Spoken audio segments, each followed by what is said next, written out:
Hello students, welcome.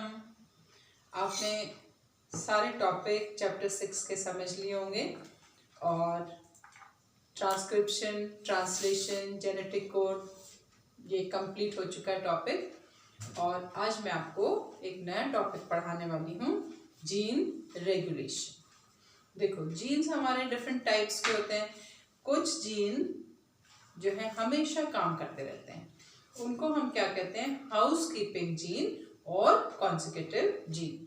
तो उनके लिए तो किसी चेक की ज़रूरत नहीं है, बिकॉज जो हाउस कीपिंग जीन होते हैं वो मेनली क्या बनाते हैं, हमारे रेस्पिरेटरी एंजाइम। लेकिन कुछ जीन ऐसे हैं जिनके प्रोडक्ट की कभी ज़रूरत है, कभी ज़रूरत नहीं है। तो how this is checked, how it is regulated.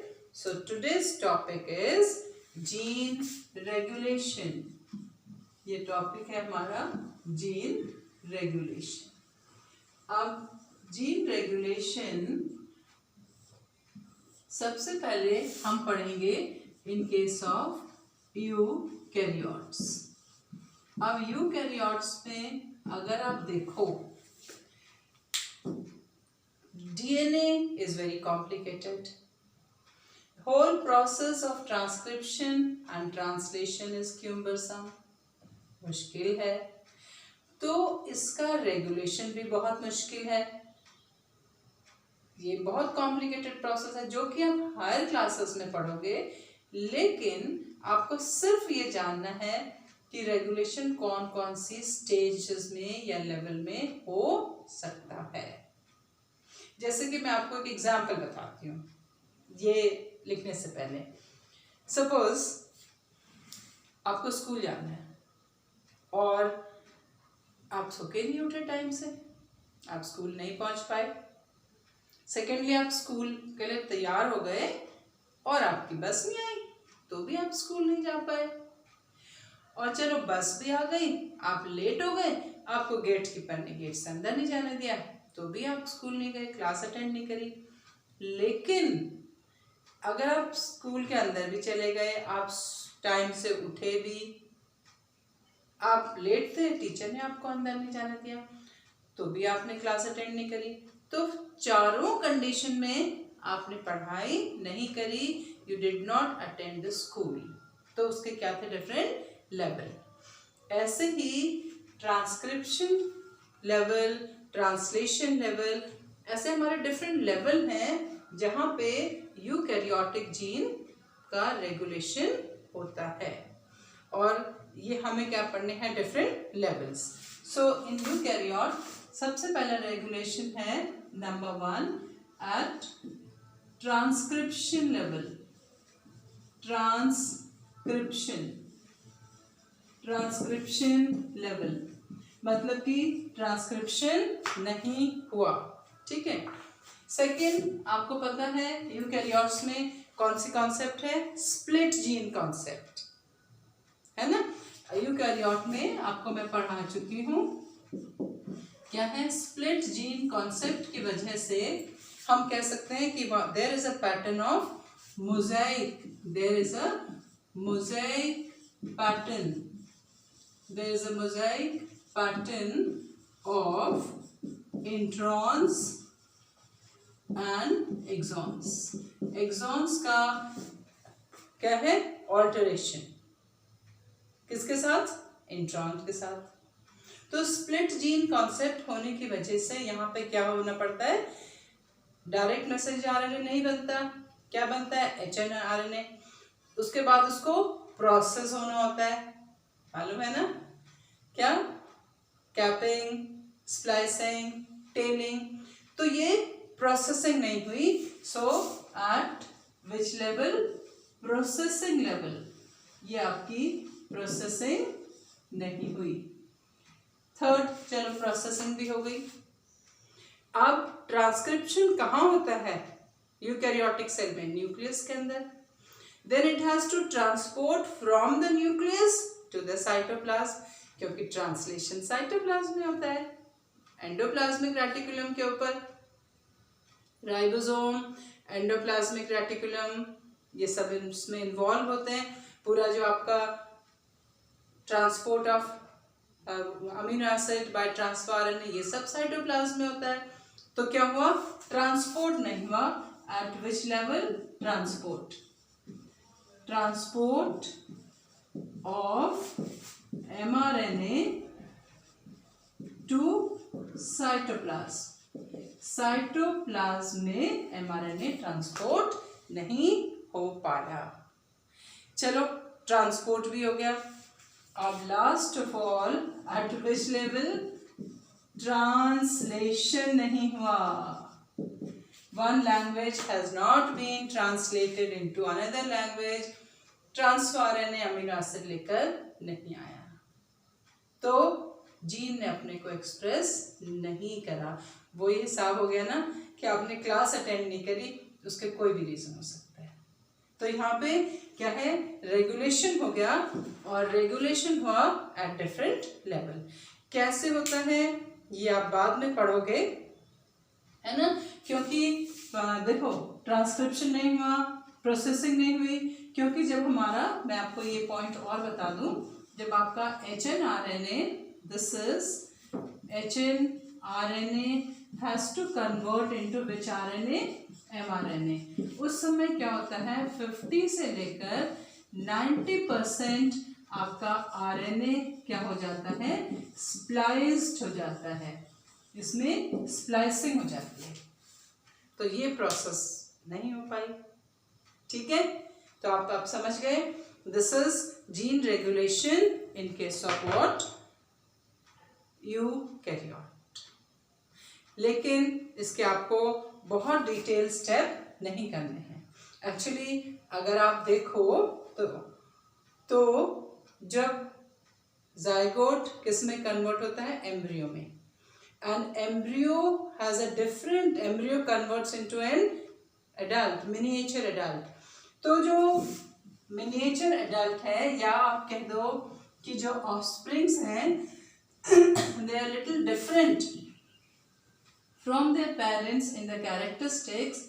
वो किस वजह से होता है कि it is a coordinated interaction of different gene, कि different gene, suppose the genes which are functioning in my body may not function in the body of what, my progeny. So there is a difference. ये भी एक coordinated function है, लेकिन इसको आप बड़ी classes में आप पढ़ोगे इसको, ठीक है। अब हम पढ़ते हैं किसमें, जीन रेगुलेशन इन प्रोकैरियोट्स। किसमें, प्रोकैरियोट्स। प्रोकैरियोट्स में जीन रेगुलेशन कैसे होता है, कैसे होता है भाई। अब दिस इज इजी, क्योंकि प्रोकैरियोट में हमारे पास क्या है, पॉलीसिस्ट्रॉनिक डीएनए। यूकैरियोट्स में क्या होता है, मोनोसिस्ट्रॉनिक। स्प्लिट जीन कॉन्सेप्ट है, तो यहाँ पे हमारा डीएनए क्या है, polycistronic. There are no introns and no exons, सब कुछ बस सीक्वेंस में है, तो उसको हम इंट्रॉन एक्सॉन में डिवीजन नहीं करते हैं। तो this is Jacob and Monod. Jacob and Monod, they have given a system. इन्होंने क्या करा, एक सिस्टम बताया। They have given that there is a regulatory unit for gene regulation in prokaryotes, and उस यूनिट को हम क्या कहते हैं, the unit is called what is operon. Operon. Jacob and Monold, they have given an explanation कि for gene regulation in prokaryote there is a regulatory unit. क्या है, एक रेगुलेटरी यूनिट है। This is a kind of a unit, एक unit है। Unit for, this is a unit for gene regulation.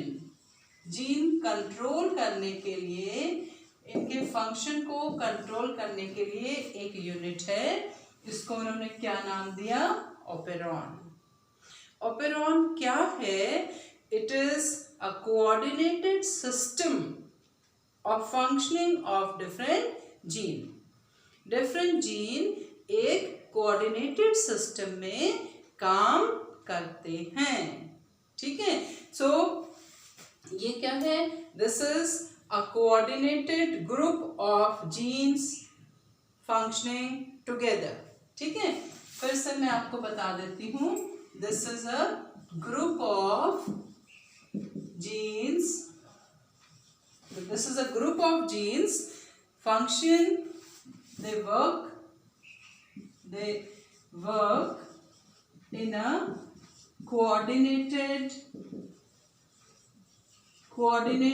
way, और इसके arrangement को हम कहते हैं ओपेरॉन। मैंने लिखा क्या? Group of jeans.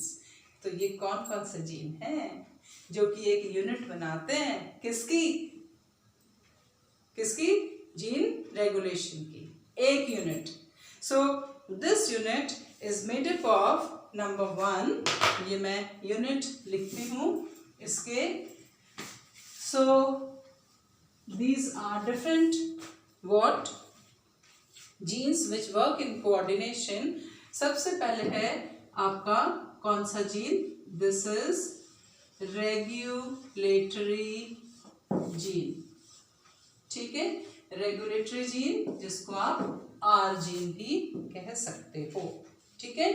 और दिस इज आई जीन भी कह सकते हैं हम इसको, आर जीन, ठीक है। दिस सिंथेसाइजेस, इसलिए क्या करता है? ये एक प्रोटीन सिंथेसाइज करता है whose function is what? Regulatory, जो एक चेक करने का काम करता है। Fine, 1 gene. सेकेंड जीन जो इसके साथ फंक्शन करता है इज व्हाट? ऑपरेटर। ये आपका क्या है? This is which gene? A operator gene. Operator gene क्या करता है? It operates the functioning of R gene. ये इस जीन के फंक्शन को क्या करता है? ऑपरेट करता है। इसका काम क्या है? मैं आपके लिए लिखती हूँ, this operate the functioning of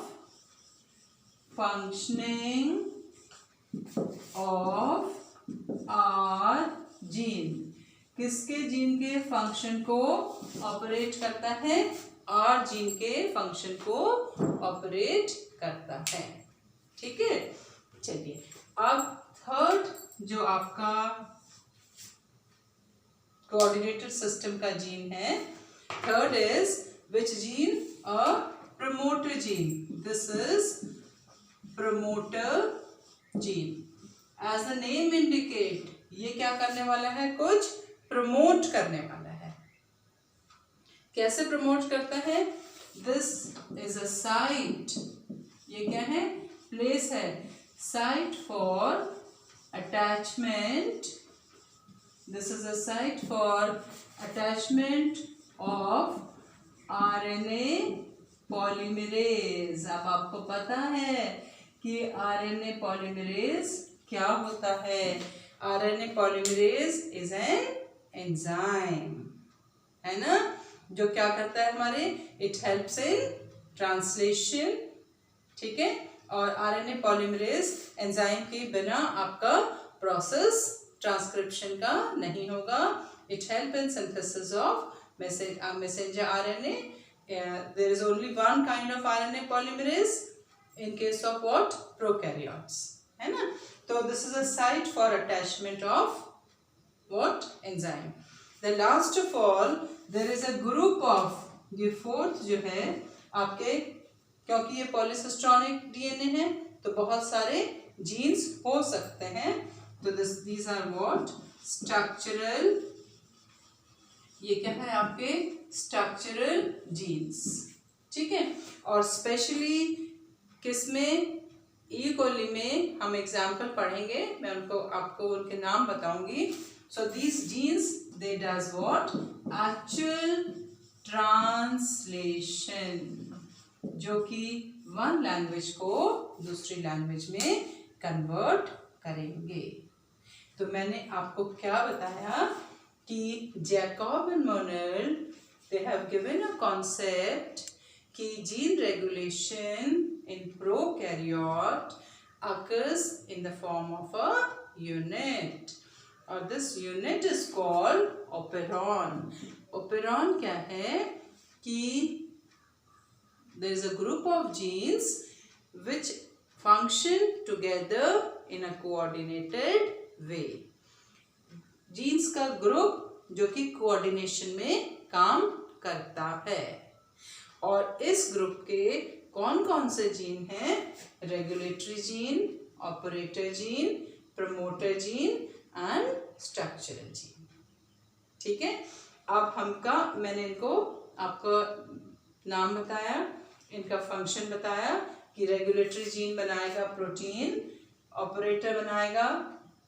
operator ऐसे प्रोटीन बनाएगा जो कि किसके फंक्शन को कंट्रोल करेगा? रेगुलेटरी जीन के। और promoter gene is a site for the attachment of RNA polymerase. Structural gene actual में ट्रांसलेशन करेगा। ये सब किसको कंट्रोल करते हैं? They all control the functioning of which gene? Structural gene. Structural gene के फंक्शन को क्या करते हैं? ये कंट्रोल करते हैं। ठीक है, चलिए अब हमको पढ़ना है एक पर्टिकुलर एग्जाम्पल जिससे कि आप समझ जाएंगे। एग्जाम्पल पढ़े बिना समझना थोड़ा मुश्किल होता है। ये जो ऑपरॉन है, इसके हमारे पास बहुत सारे सिस्टम, बहुत सारे टाइप के हमारे पास ऑपरॉन होते हैं, लेकिन जो आपके कोर्स में है वो मैं आपको समझाऊंगी। So operon is of different kind. ठीक है, जैसे कि एक्चुअली ऑपरॉन आप समझ गए क्या है कि ये क्या है? एक सिस्टम है जीन रेगुलेशन का।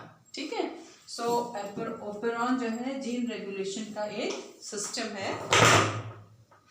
तो जो आपके ऑपरॉन है इज ऑफ डिफरेंट टाइप, जैसे आपका वेलिन, वेल ऑपरॉन, जैसे आपका हिस्टिडीन ऑपरॉन, जैसे आपका lac operon. For then you have what? Tryptophan operon.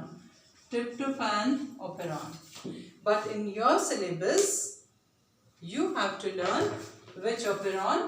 Lac operon is your syllabus. देखो, ये वेलिन के लिए है, ये हिस्टिडीन के लिए है, ये ट्रिप्टोफैन। यहाँ पे हमें lac stand for lactose. Lactose क्या है? एक डाइसैकेराइड है। डाइसैकेराइड जब बैक्टीरियल सेल एब्जॉर्ब करती है तो how does it metabolize in the body of a bacterial cell? क्योंकि जो लैक्टोज शुगर है ये आपकी क्या है? लैक्टोज। लैक्टोज शुगर अगर हम बैक्टीरिया को ग्रो करें लैक्टोज मीडियम में, it is a disaccharide. So in the presence of enzyme, it convert into glucose plus galactose. किस में कन्वर्ट होएगी? ग्लूकोज एंड गैलेक्टोज में। और ये जो एंजाइम है, यहाँ पे जिस एंजाइम की जरूरत है, enzyme is beta galactosidase, and all enzymes are nothing but protein. सारे एंजाइम क्या है? हमारे प्रोटीन्स हैं। अब प्रोटीन कौन सिंथेसाइज करता है? Proteins are synthesized by genes. अब आप टॉपिक समझ गए होंगे कि अगर हमने बैक्टीरिया को लैक्टोज शुगर दी तो वो जीन जो बीटा गैलेक्टोसिडेज सिंथेसाइज करता है उसको काम करना है। अगर हमने नहीं दी तो enzyme synthesize should not be there. Enzyme को सिंथेसाइज नहीं होना है। This regulation we are studying. ठीक है, specially for metabolism of lactose. तो इस अरेंजमेंट को हमने क्या कहा? Lac operon. Lac stand for lactose, operon is a coordinated action of enzyme. ठीक है, enzymes are produced by genes. ठीक, चलिए अब इसके लिए मैं आपको एक फिगर बना के बताती हूँ, and this is very very very very important. Hashtag कर लो, जरूर एग्जाम में आएगा, बोर्ड में 3 मार्क्स का क्वेश्चन, और नीट के एग्जाम में तो बहुत सारे छोटे छोटे क्वेश्चन इसके अंदर बैठे हुए हैं। ठीक है, अच्छा अब क्या है, लैक ओपेरॉन में हमारा क्या है, पॉलीसिस्टोनिक कॉन्सेप्ट है, आप जानते हैं। इफ वी टॉक अबाउट, अब मैं आपको क्या पढ़ा रही हूँ, lac operon. So there is 2 condition. If what is given, lactose is absent, lactose is not given to a bacterial cell, and if second condition, lactose sugar is present, in the presence of lactose and in the absence of lactose। ठीक है, अब मैं इसका एक unit बनाऊंगी। Fine, these are what, symbolic representation of polycistonic DNA. ये polycistonic DNA का एक सिंबॉलिक रिप्रेजेंटेशन है। First gene present over here is P gene, then you have I gene, ये regulatory gene, then you have promoter gene, operator gene, मैं बता चुकी हूँ उनको, ये मैंने आप सिंबल लिख दिए हैं, P for promoter, O for operator, I is for regulator। Fine, then अब ये इसका पार्ट कितना है, this is what, structural gene, ये इसके स्ट्रक्चरल जीन है। स्ट्रक्चरल जीन में from here, this is structural gene, you have lac Z, आपके पास है lac Y, and then you have lac A। ये सीक्वेंस आपको याद करना है। This is 1 unit of operon. देखो, regulatory gene, promoter gene, operator gene, structural gene. ठीक है, same here, you have this regulatory gene, promoter gene, operator gene, lac, this is lac Z, this is lac Y, and this is lac A। अब इन सब के function तो मैं आपको बता चुकी हूँ। I should tell you what are the function of these structural gene। मुझे इन स्ट्रक्चरल जीन के फंक्शन भी जरूर आपको बताने चाहिए। I'll write it here। जो आपका लैक Z है, ये क्या सिंथेसाइज करता है, after transcription and translation, this is going to synthesize a protein beta galactosidase। क्या बनाएगा, बीटा गैलेक्टोसिडेज। लैक Y, अब इसको लर्न करना है, lac Y is going to synthesize a protein called permease। permease कौन सी प्रोटीन बनाने वाला है, ये permease protein। ठीक है, and the last of all, this is lac A, this will synthesize a protein trans acetylase,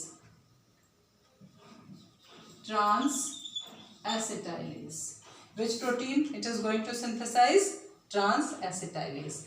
ये सब क्या है, तीनों आप देख रहे हो एंजाइम। Fine, done.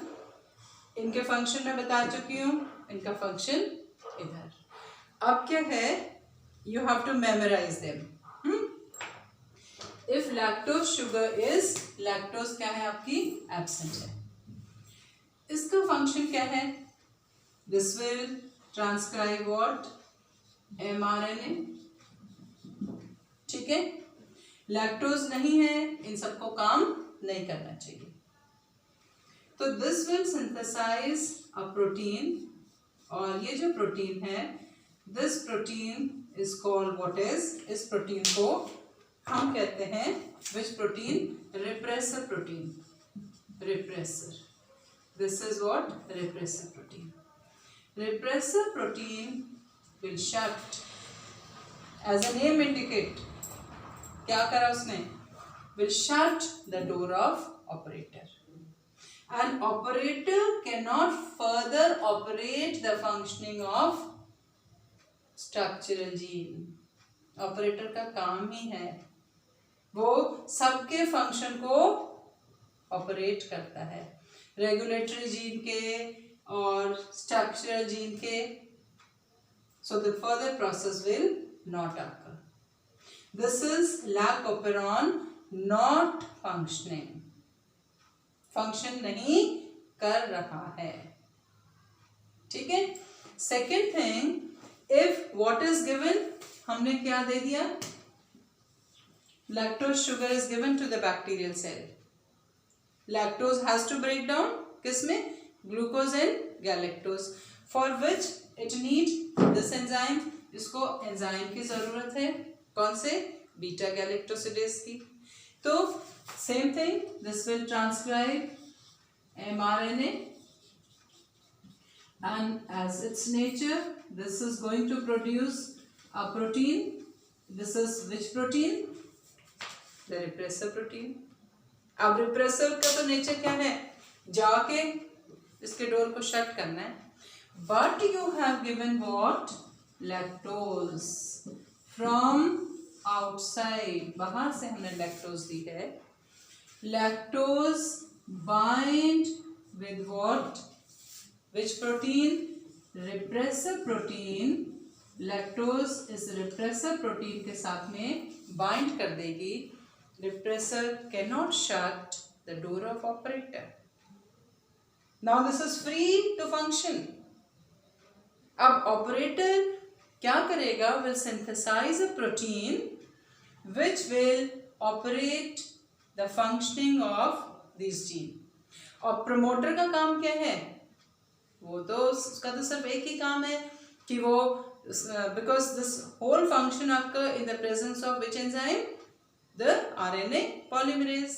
तो ये RNA polymerase एंजाइम को फंक्शन करने देगा. ठीक है. अब ये RNA polymerase एंजाइम यहाँ पर बाइंड होगा and the whole operator will operate the functioning.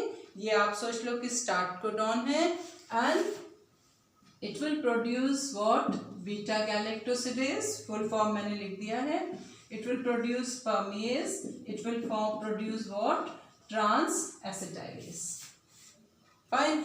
And this lactose sugar, ये आपकी जो lactose sugar है, gradually in the presence of beta galactosidase will convert into glucose plus galactose. Glucose और आपकी galactose में क्या है, धीरे धीरे कन्वर्ट होने लग जाएगी. This is what, lac operon functioning. ये लैक ओपेरॉन क्या कर रहा है हमारा, दिस इज स्विच ऑन, और आप कह सकते हैं this is lac operon functioning and the first one is lac operon switch off or not functioning.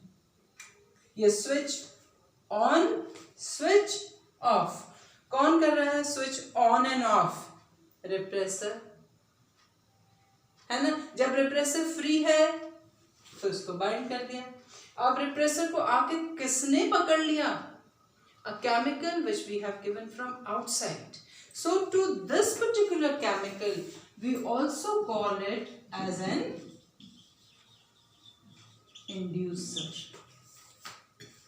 So we call it what as an inducer. So who is ultimately responsible for the functioning of this lac operon? Ultimately कौन responsible है कि ये lac operon काम करे, कौन responsible है, inducer. अगर inducer है तो ये क्या करेगा, फंक्शन नहीं करेगा.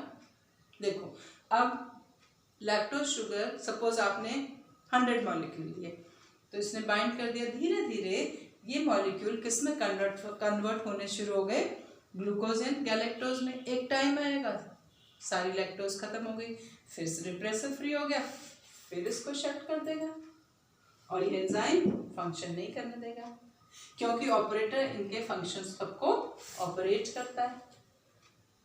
ठीक है, सो दिस इज व्हाट हमने क्या पढ़ा, lac operon. This is regulation की genes are regulated by means of a coordinated system. This lack operon is specifically an example of negative regulation. Negative regulation because यहाँ पे process क्या है, हमारी catabolic process है, break down हो रहा है ग्लूकोज का। There are anabolism also जिसको हम positive feedback, positive regulation कहते हैं। ठीक है, अब मैं आपको एक चीज़ और बहुत important बताना चाहती हूँ कि ऐसा नहीं है, चाहे आपका लैक्टोज प्रेजेंट हो, लैक्टोज प्रेजेंट है तो आपका क्या है, दिस इज फंक्शनिंग। और एक बड़ी इंपॉर्टेंट चीज़ मैं आपको बताऊं कि जब आपने ये बैक्टीरियल सेल है और बैक्टीरियल सेल को बाहर मीडियम में कौन सी शुगर दी है, लैक्टोज शुगर दी है। Lactose has to enter into a bacterial cell, then only the whole process will go. Who allow the absorption of lactose by the bacterial cell? There is an enzyme called permease. As the name indicates, it ferments. Fine. Even if lactose is not there, लेकिन lactose के absorption को के लिए low level of functioning of operator and lac operon is required. ठीक है, क्योंकि ये हमें कौन सा एंजाइम चाहिए, परमेज चाहिए। तो एक लो लेवल में लैकोपेरॉन फंक्शन करती रहती है। ये यूनिट किस लिए, for absorption of lactose. Fine, तो मैंने आपको क्या पढ़ाया कि how gene regulation occur in eukaryotes different level. Prokaryotes में एक कोऑर्डिनेटेड सिस्टम है जीन्स का, और इस कोऑर्डिनेटेड सिस्टम को हम क्या कहते हैं, लैकोपेरॉन इज अ अरेंजमेंट। अगर लैक्टोज का हम स्पेसिफिकली पढ़ रहे हैं देन इट इज लैकोपेरॉन। और बच्चों ये बहुत इंपॉर्टेंट है एग्जाम के लिए, आपको समझ में आ गया होगा। आप इसके नोट्स बनाना, इसको अच्छे से लर्न करना। एक भी पॉइंट अगर आपको नहीं आए तो आप मुझे कमेंट करना, और आप हर स्ट्रक्चरल जीन के फंक्शन को याद करना। ये आपको और क्या एक्सप्लेन कर रहा है, polycistronic concept of what, prokaryotic organism. और ये कॉन्सेप्ट हम यूकैरियोट्स में अप्लाई नहीं कर सकते, क्योंकि वहाँ पे कौन सी कॉन्सेप्ट है, स्प्लिट जीन कॉन्सेप्ट है। अब आपको पक्का आ गया होगा। अब आप मेरे वीडियो को सारे फ्रेंड्स के साथ शेयर करना। Fine, study well and prepare yourself nicely. Thank you and have a